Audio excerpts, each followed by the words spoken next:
President Donald Trump spent hours isolated in the third-floor residence of the White House for 2 straight mornings this week, agonizing over developments in the Russia investigation as aides scrambled to reschedule some briefings to prepare him for the most complicated foreign trip of his presidency.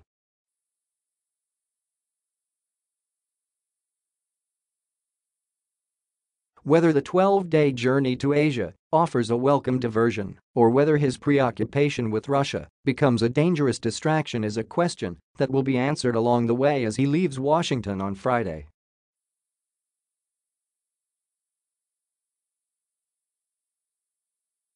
The president's aides have spent months preparing an agenda that will keep Trump engaged and upbeat, people familiar with the planning of the trip said.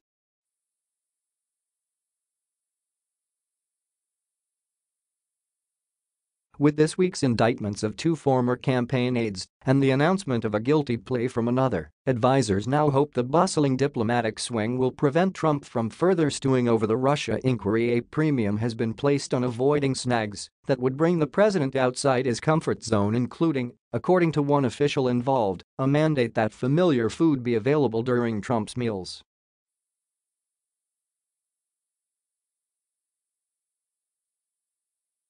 No whole fish with the head still on, nothing too spicy is how one person involved in the trip's planning characterized the instructions for Trump.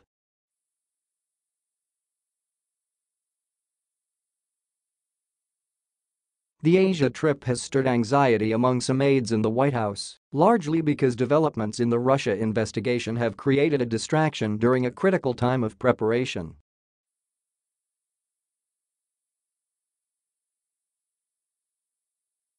Some briefings were delayed. Other meetings were cut short. But once Air Force One lifts off on Friday, a senior advisor said, the trip would change the subject and the surroundings for the president.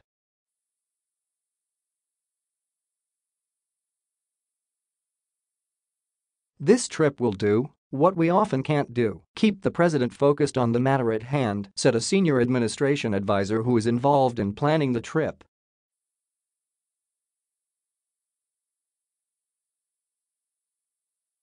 For a president who often is difficult to pull away from the television or the phone, the sweeping change in time zones and the busy schedule will present a diversion.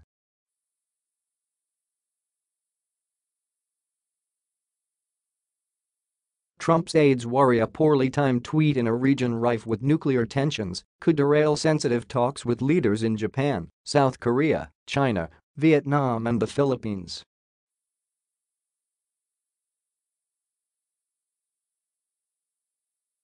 Distractions over the Russia investigation could prove damaging in Trump's high-stakes talks.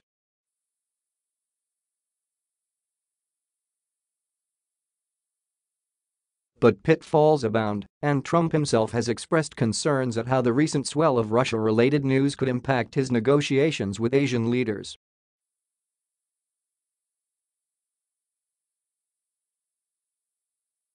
Trump has fumed at the actions taken by Mueller, which he fears make him appear politically weak.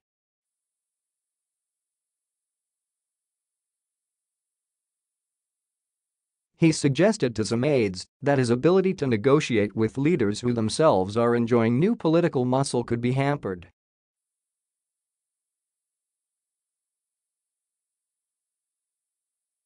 These are leaders who know what's going on back home, said one senior White House official, noting Trump himself was aware of the dynamic he's flying into.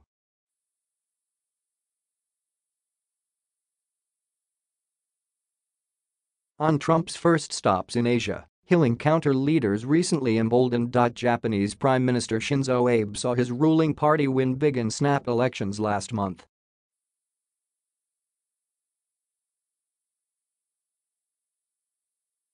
South Korea President Moon Jae-in was elevated to the office in May. And President Xi Jinping exited China's Communist Party Congress this fall, having consolidated power in historic fashion, a position that analysts said would provide him a boost in his talks with Trump.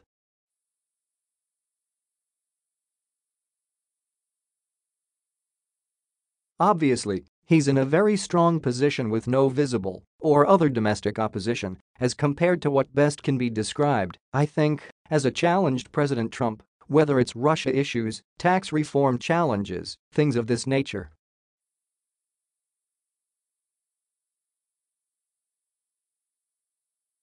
"So that certainly gives Xi Jinping a bit of a leg up," said Christopher K. Johnson, a senior advisor at the Center for Strategic and International Studies in Washington.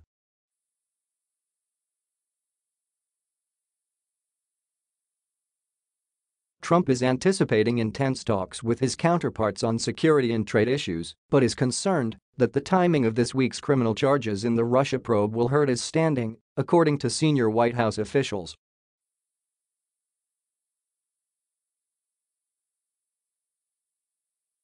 He worries about his ability to negotiate with various entities and how much he's hamstrung by this, a second senior White House official said.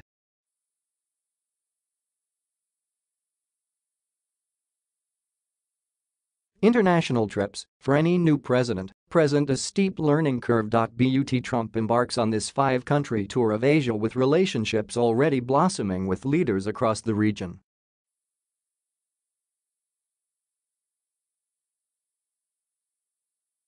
The White House says the trip has two leading objectives: the rising nuclear threat from North Korea and trade.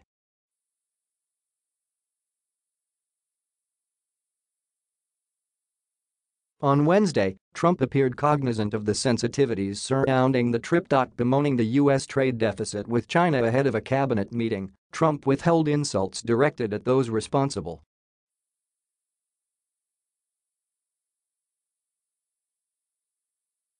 "I don't want to embarrass anybody for days before I land in China, but it's horrible," he said.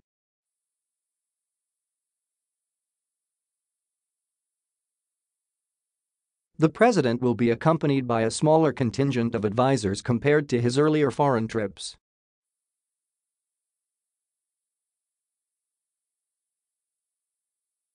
After a brief stop in Japan, daughter and senior advisor Ivanka Trump is heading back to the United States to help push tax reform.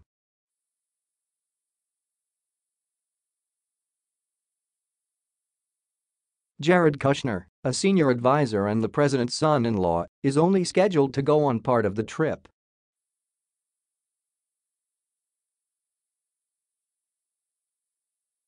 Treasury Secretary Steven Mnuchin and the president's chief economic advisor, Gary Cohn, are also staying behind to press the tax reform issue.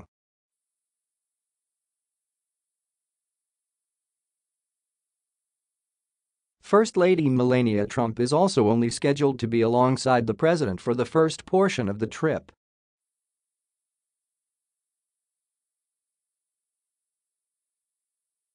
Commerce Secretary Wilbur Ross, Secretary of State Rex Tillerson and National Security Advisor H.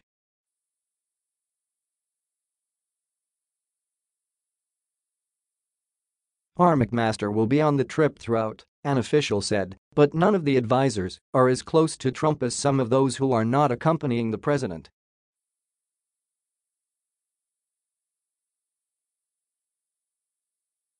White House Chief of Staff John Kelly is also aboard and has told other aides it is incumbent on all staffers to help keep the president focused.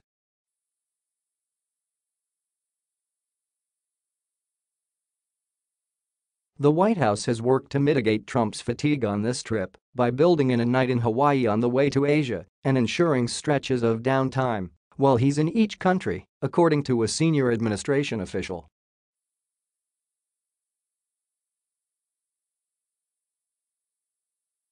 But the official privately acknowledged that any trip to Asia, much less a 12-day slog, is going to be exhausting for any president.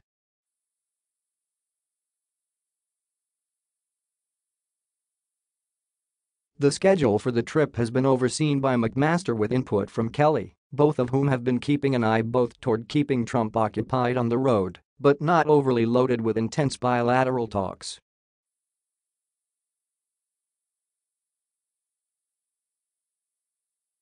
Trump's aides and former business colleagues have described the president as largely averse to extensive foreign travel, preferring instead to sleep in his own bed and negotiate with leaders on his own turf.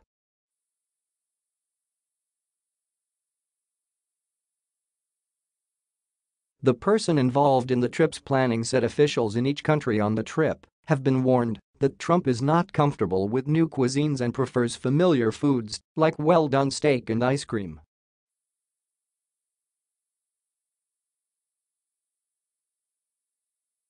Previous presidents' aides have similarly asked their foreign hosts to accommodate the tastes of the commander-in-chief.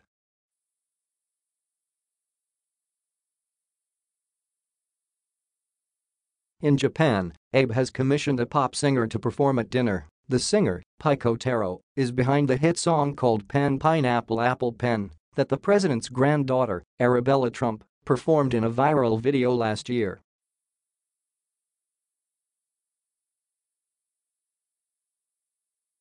Trump's first hours in both Japan and China will be spent in more informal settings instead of in serious negotiations.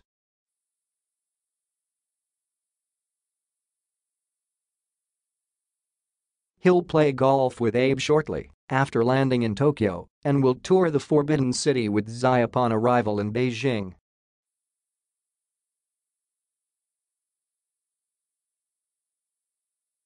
In the week before he departs, Trump has scheduled a series of short briefings, including one-on-one meetings with Tillerson and Defense Secretary James Mattis, both of whom traveled to Asia in the past months.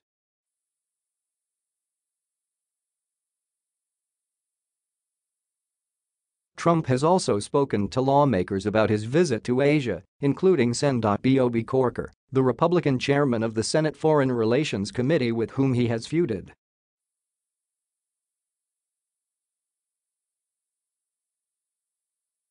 Like his past foreign trips, Trump's officials have prepared briefing materials with an eye toward brevity, ideally one page with maps and charts and photos.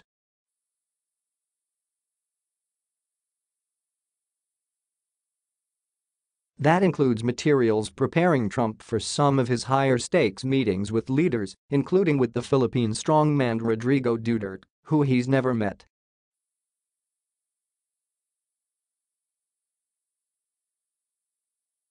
Amid the raft of news about Russia, however, Trump's aides have acknowledged that Mueller's probe have proven sidetracking.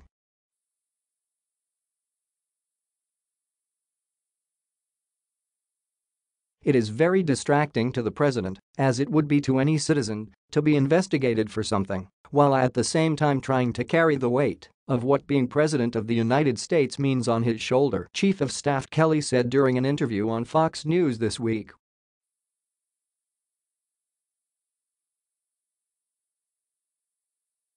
He and I have, as you might imagine, multiple conversations a day, generally in the morning when we first talk. It'll be about these kind of things, just general conversation, before we get down to business.